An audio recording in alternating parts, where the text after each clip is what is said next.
हमने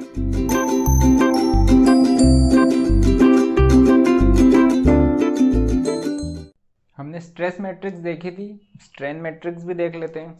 ठीक है, बॉडी ली हमने, बॉडी पे क्या किया हमने, स्ट्रेस लगा दिया नॉर्मल। ठीक है, कुछ ना कुछ एक्सपेंशन होगा या कंट्रैक्शन होगा, जो भी होगा।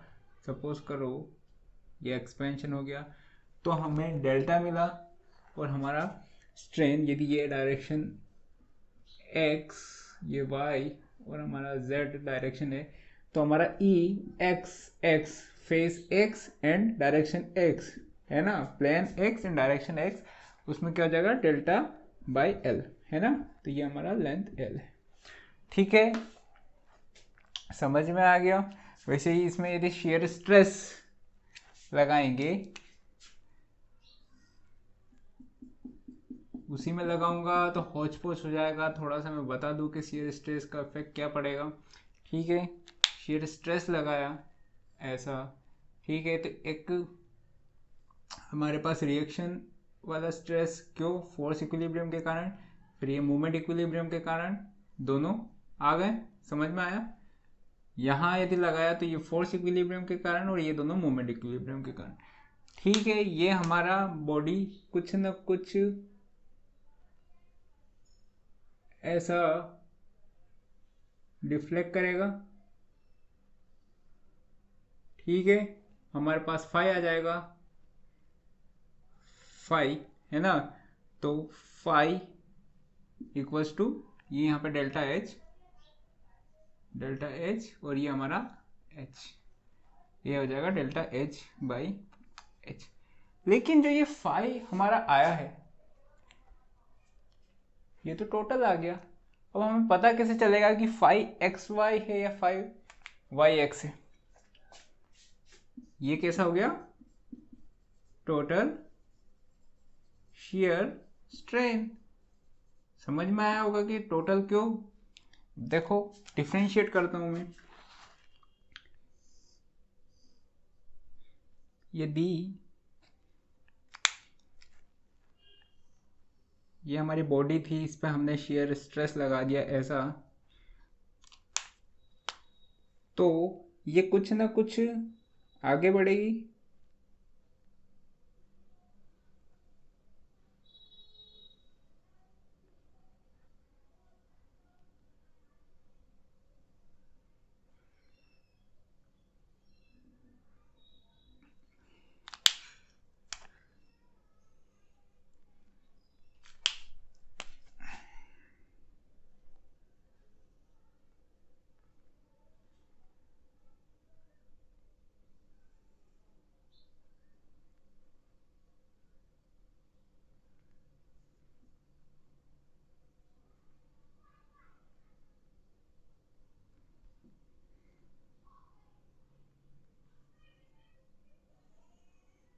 ऐसी कुछ आगे बढ़ेगी ये बॉडी, है ना।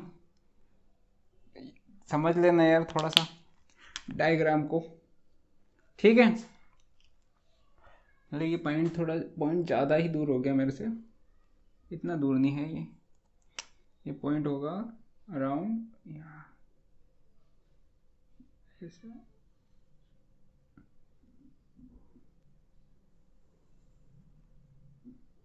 इस पे ठीक है, आ गए सारे हमारे, है ना। यदि ये शियर स्ट्रेस ऐसा लगा है तभी ये बॉडी ऐसा डिफॉर्म होगी, है ना।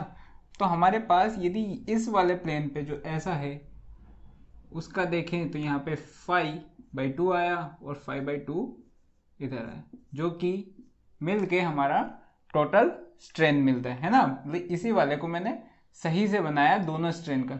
तो हमारी जो मैट्रिक्स हो जाएगी शियर स्ट्रेन मैट्रिक्स क्या हो जाएगी, 3D में हमारे पास E x x epsilon x phi x y by 2 phi x z by 2। ठीक है, समझ में आ रहा है, फाई वाई एक्स बाई 2, क्योंकि प्लेन पे हमारा अलग अलग मैं बता दिया उनको डिफ्रेंशिएट कर करके, मतलब उनको बाइफरकेट कर करके भी बता दिया, यहाँ पे टोटल बता दिया। ठीक है, 5yz/2 and 5zx/2, 5zy/2 and ezz। तो ये हमारा जो आया है ये है 3D में, 3x3 है ना, 3D की स्ट्रेन मैट्रिक्स आ गई। ठीक है, स्ट्रेन मैट्रिक्स में कुछ नहीं ध्यान रखना है, वैसे ही सब कुछ है जैसा है। 5/2 हो गया है ना यहाँ पे, वहाँ पे टाउ एक्स वाई है तो यहाँ पे 5xy/2। समझ में आया क्यों हाफ क्यों हुआ? क्योंकि हमें पर प्लेन बताना है ना, टोटल नहीं बताना। ठीक है, ये दोनों, इसमें भी प्रॉपर्टी सेम है सब कुछ। ये सब नॉर्मल स्ट्रेन है, ये जो कंपोनेंट है ये शेयर स्ट्रेन के कंपोनेंट है अपार्ट फ्रॉम डायगोनल, है ना। फिर उसके बाद ये जो दोनों है ये इक्वल है, तो मैट्रिक्स सिमेट्रिकल भी है, स्क्वायर मैट्रिक्स भी है। ठीक है, तो सारी प्रॉपर्टीज सेम है। तो अभी हमने लास्ट लेक्चर में देख लिया था कि शेयर स्ट्रेस की डायरेक्शन कैसे हमने देखनी है, कैसे प्लेन पे और प्लेन एंड डायरेक्शन देखनी है ना। तो पॉजिटिव एंड नेगेटिव के कॉम्बिनेशन देख लिए थे, फिर उससे शेयर स्ट्रेस का पूरा कॉम्बिनेशन देख लिया था। हमने ये भी देख लिया कि हमारा जो शेयर स्ट्रेस है वो 1D में पॉसिबल नहीं है ना, या तो 2D 3D या फिर अबव, है ना। तो 1D में पॉसिबल नहीं है, क्यों नहीं है? क्योंकि मूवमेंट इक्विलिब्रियम प्रोड्यूस नहीं होगा, तो इसलिए हमारा मूवमेंट, बॉडी मूवमेंट में भी इक्विलिब्रियम में रहनी चाहिए। ठीक है, अब क्या हो रहा है कि अब हम क्वेश्चन देख रहे हैं ना, तो एक अच्छा सा क्वेश्चन है, ये क्वेश्चन गेट में आया है ना। क्या है, एक प्लेट है, प्लेट 10 mm इंटू 10 mm की है, ABCD दिख रहा है। ठीक है, इसमें बोला है कि shear strain 5xy at this point, ये किसी भी पॉइंट को रिप्रेजेंट कर रही होगी, क्योंकि हमारा जो शेयर स्ट्रेस लगता है एक पॉइंट पे लगता है। तो यदि हमारे जो प्लेट है, ये फिर हम जब भी किसी को दिखाते हैं तो वहाँ पे जब शेयर स्ट्रेस दिखाते हैं तो वो उस पॉइंट पे बताते हैं। ठीक है, तो यदि ये जो शेयर स्ट्रेस यहाँ पे शो होगा प्लेट पे, लेकिन वो हर पॉइंट पे लगेगा, तो हम पॉइंट की स्टेट बताते हैं ना, इज एक्सप्रेस्ड अस 0.001 K, है ना, रेडियंस। हमें पता है कि शेयर स्ट्रेन जो होता है वो एंगल होता है, चेंज इन एंगल, है ना। तो वो रेडियंस में हमको रिप्रेजेंट करना है, डिग्री में नहीं करना है। ठीक है, जो हमारा यहाँ पे एंगल है, ये जो चेंज हुआ है ये कितना है, π/2 प्लस 0.005। ठीक है, टोटल एंगल, है ना। ये बढ़ गया है, 90 से बढ़ गया है, दिख रहा होगा, है ना। तो यदि हम इसे मान लो करें कि फाइनल माइनस इनिशियल, क्योंकि हम चेंज में क्या करते हैं हर बार, ये करते हैं ना, फाइनल माइनस इनिशियल। तो फाइनल यदि हम देखें तो ये हो जाएगा हमारा π/2 प्लस 0.005 माइनस π/2, ये हमारा आ गया 0.005, और यहाँ से k की वैल्यू आ जाएगी 0.5। लेकिन जो हमारा शेयर स्ट्रेन है उसे पता ही नहीं है कि पॉजिटिव क्या होता है या नेगेटिव, क्योंकि वो किसी के साथ भेदभाव नहीं करता, उसे तो चाहिए चेंज। अब उसने बोल दिया कि मुझे चेंज बता दो, मुझे कोई मतलब नहीं है कि ये पॉजिटिव होता है नेगेटिव। तो ये इनिशियल माइनस फाइनल तो उससे पता ही नहीं है ना कि यार ये चेंज हुआ है कि फाइनल कौन सी पोजीशन थी या इनिशियल कौन सी पोजीशन थी, है ना। तो जिस तरह अपन भी, मतलब भगवान ने किसी के साथ भेदभाव नहीं किया, है ना, और भेदभाव तो हम ही करते हैं, वैसे ये शेयर स्ट्रेन जो है ना, ये भी भगवान की तरह किसी से भेदभाव नहीं करता है, पर भेदभाव तो हमने बना दिए, हमने तो इनकी डायरेक्शन डिफाइन कर दी। तो ये उसे नहीं पता, उसे सिर्फ चेंज पता है, तो उसे पता है कि 0.5 का चेंज है, तो मतलब ये नहीं लगेगा। अब हम कैसे देखेंगे फिर पॉजिटिव है नेगेटिव, क्योंकि हमने कुछ डिफाइन किया था। क्या डिफाइन किया था कि हमारा जो शेयर स्ट्रेस है किसी भी पॉइंट पे इस प्रकार से लगेगा तो वो हो जाएगा पॉजिटिव, है ना। यदि इस वे में लगा ये किसी भी चीज़ पे, तो ये यहाँ पे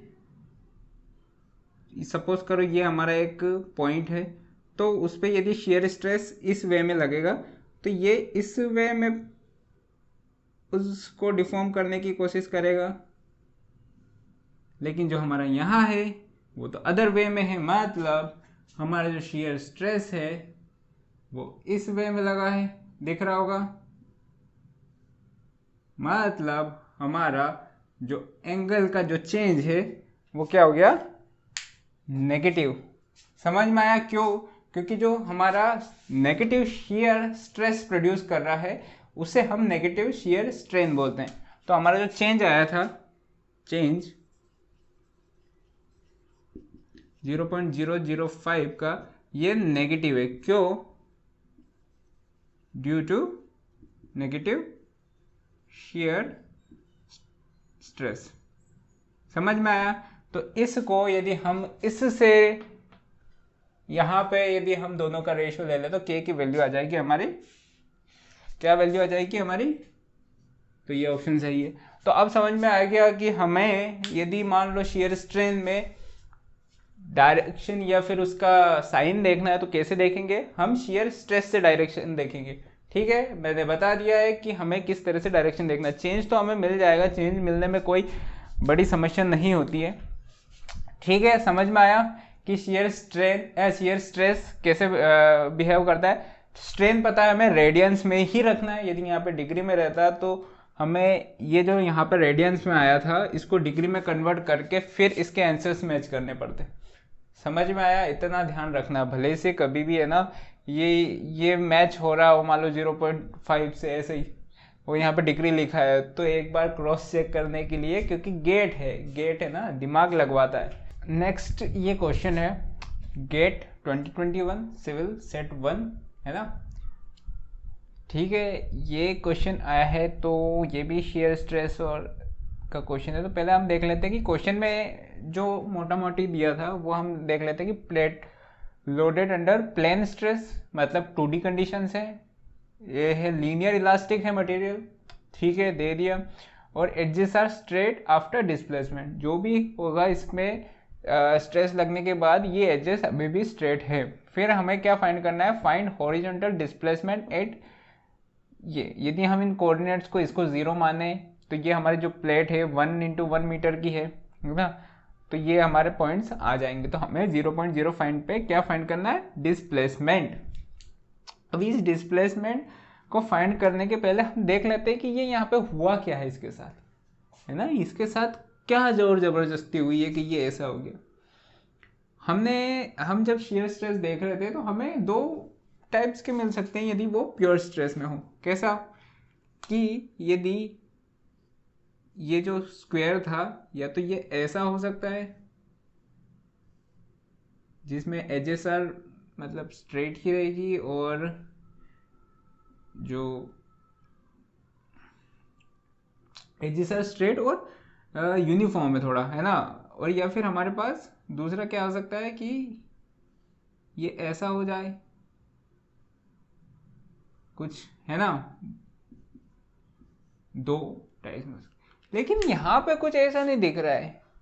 यहाँ पे 20 mm का ये पॉइंट डिस्प्लेस हो गया, यहाँ पे 10 mm, यहाँ पे 10 mm, यहाँ पे 10 mm, लेकिन ये जो पॉइंट स्ट्रेट है ये यहाँ पे ऐसे चल रहा है।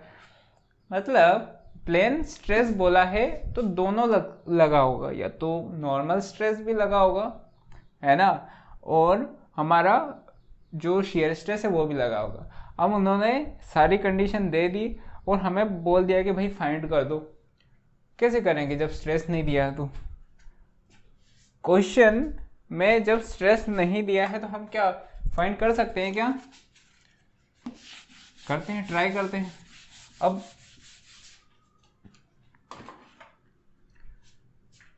यदि उन्होंने हॉरिजॉन्टल डिस्प्लेसमेंट बोला है तो मैं वर्टिकल को हटा दूं पहले, ठीक है, वर्टिकल से उन्होंने कोई बोला नहीं है, कोई मतलब नहीं है।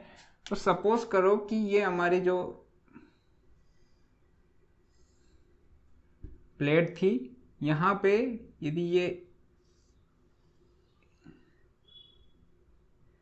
1 मीटर का है ना, सपोज करो ये वाला पॉइंट 20 mm यहाँ पे हट गया तो ये हो गया हमारा 20 mm, ठीक है।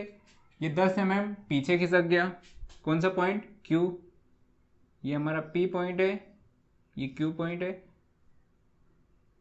Q पॉइंट है ये हमारा, ये 10 mm पीछे खिसक गया। ठीक है, तो यदि हम वेरिएशन देखें, यदि एजेस स्ट्रेट है तो इस वे में एजेस रही होगी, इस प्लेट की इस वे में एजेस रही होगी। अब प्लेट का जो प्लेट हमारी जो है वो अब इस वे में डिफॉर्म हो गई होगी, दिख रहा है कि क्या हुआ बेचारी प्लेट के साथ, कि इस वे में डिफॉर्म हो गई।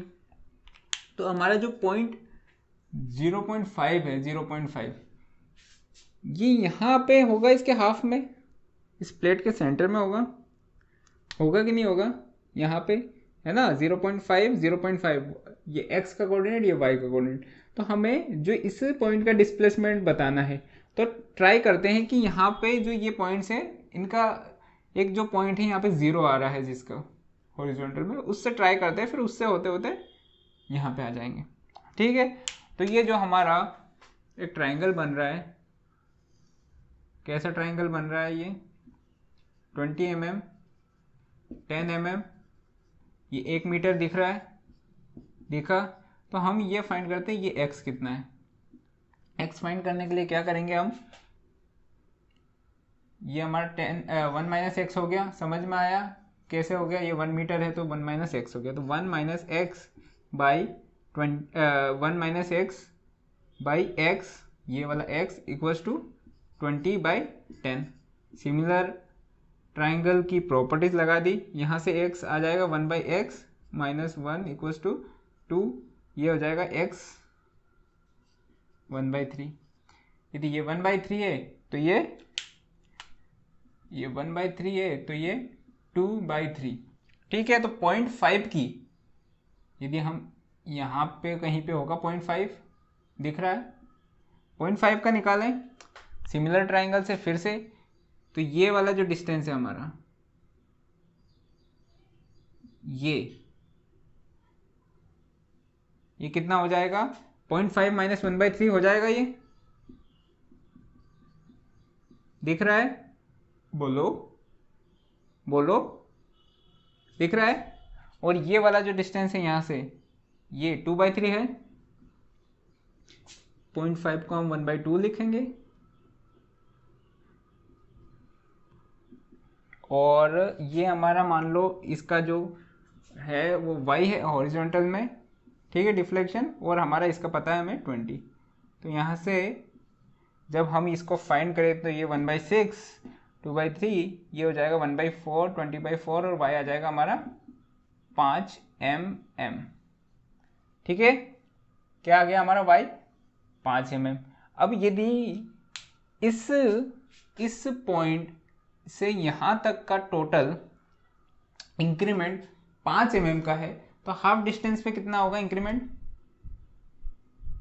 क्योंकि ये टोटल जितने भी यहाँ पे फाइबर हैं इस वाले पॉइंट पे जितने भी टोटल फाइबर हैं, है ना, तो वो जितने ये एक्सपेंड हुआ, ये एक्सपेंड हुआ, ये एक्सपेंड हुआ, एक्सपेंड एक्सपेंड एक्सपेंड, और सबका समेशन यहाँ पे आया, तो हाफ वे में कितना हो जाएगा हमारे पास,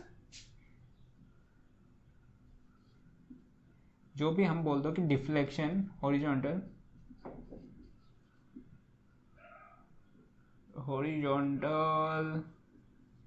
displacement eight 0.5 will be y/2, या फिर 0.25 नहीं 2.5 mm।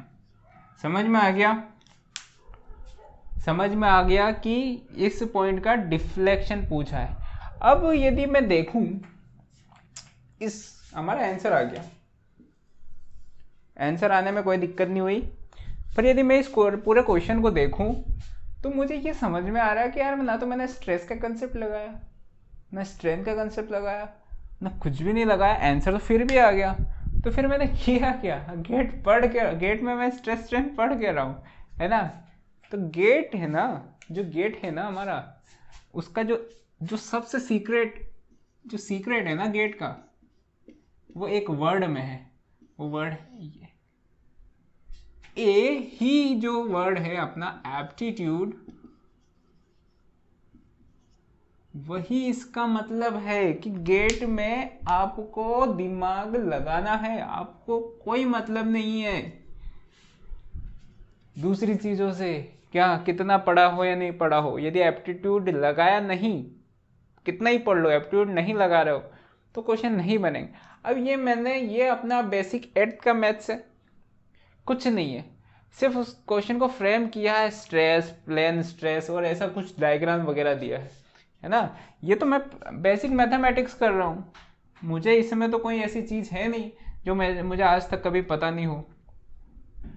तो इसलिए मैं बता रहा हूँ कि अपना दिमाग है ना खुला रखो, यहाँ पे एप्टीट्यूड ही लगेगा, है ना, और इतना इजी क्वेश्चन बन जाए।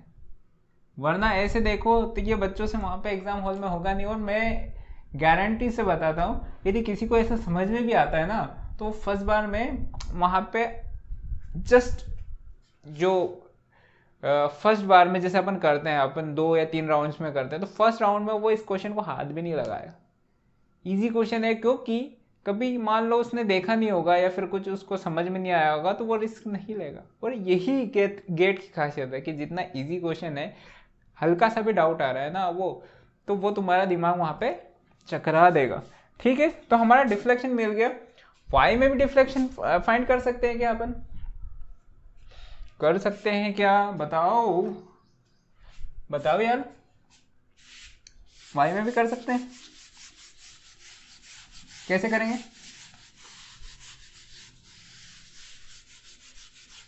समझ में आ गया ना, इसमें स्ट्रेसेस ज्यादा लग रहे हैं, है ना, प्लेन अपना शेयर स्ट्रेस भी लग रहा है, और हो सकता है तो यहाँ पे अपना कौन सा वाला स्ट्रेस लग रहा हो, नॉर्मल स्ट्रेसेस भी लग रहे हो। ठीक है, तो यदि हमारी ये प्लेट थी यहाँ पे 1 मीटर की, ठीक है, 1 मीटर की प्लेट थी हमारी 1/1, ये पॉइंट, दोनों पॉइंट हमारे कितने डिस्प्लेस हो गए, ये 10 mm के। तो अब हमारी प्लेट कहाँ से कहाँ तक हो गई, ऐसी हो गई, है ना। यदि ये वाला पॉइंट 10 mm जाता है तो ये वाला पॉइंट कितना mm जाएगा, आया समझ में?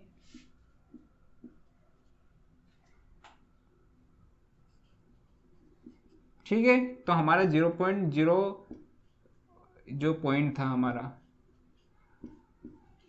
उस पर डिस्प्लेसमेंट कितना हो जाएगा हमारा, एक 2.5 mm और 5 mm। तो हम इसमें कुछ नहीं लगा रहे हैं, मैथ्स लगा रहे हैं, है ना। तो ऐसे क्वेश्चन आते हैं, बहुत आते हैं, बहुत आते हैं, सच बता रहा हूँ आपको। गेट में एक चीज होती है, जैसे अपन बोलते हैं ना कि 2 रुपए में 4 तरबूज, तो 4 रुपए में कितने तरबूज, ये करना ही है आपको हर क्वेश्चन में। मतलब ये समझ लो कि 95% क्वेश्चन में आपको कहीं ना कहीं एक जगह ये यूज होगा ही होगा। मतलब वो छोटा सा यूज होगा या बड़ा सा यूज होगा, लेकिन आपको ये जो चीज मैंने अभी बताई है कि 2 रुपए में 4 तरबूज, तो 4 रुपए में कितने तरबूज, ये यूज होना ही होना है ना। तो ऐसा होता है पूरा का पूरा मतलब एप्टीट्यूड को।